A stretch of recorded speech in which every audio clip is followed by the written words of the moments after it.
When we last left Moses, he'd got married and had a son and settled down to live with his wife's family in Midian. This is Storytime with Josh, and today, Moses gets a surprise.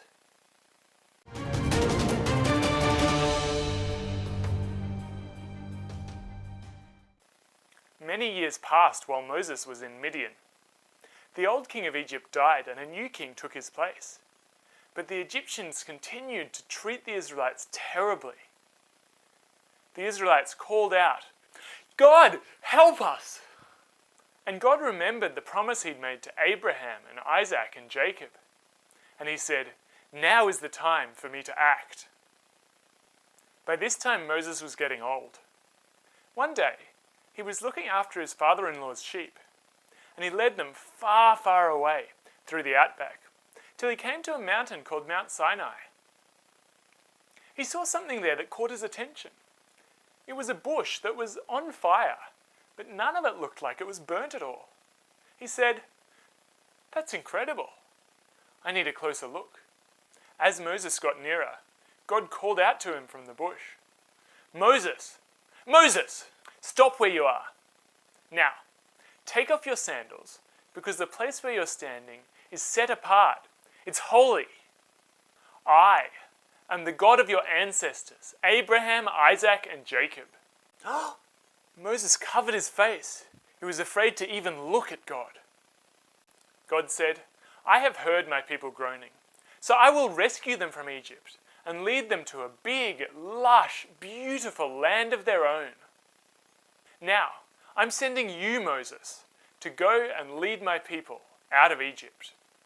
Go to the king of Egypt and tell him, 'Let my people go.'"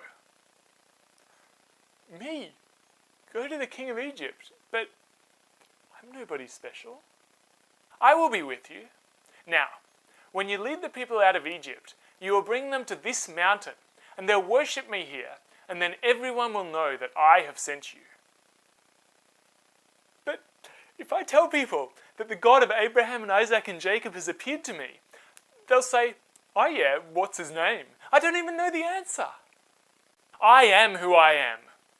Tell the people, 'I am has sent you.' And then tell them this, 'My name for all generations will be Yahweh.' Now here's the plan.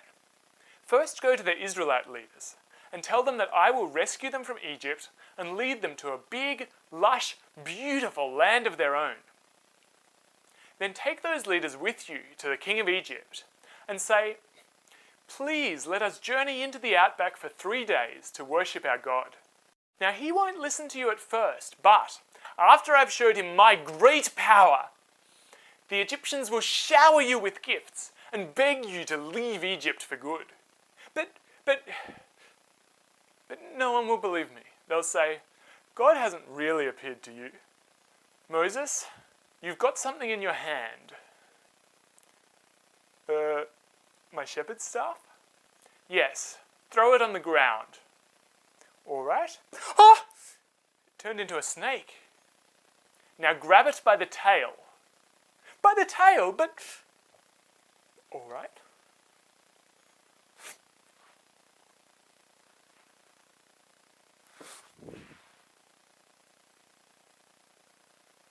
It turned back into a staff in his hand.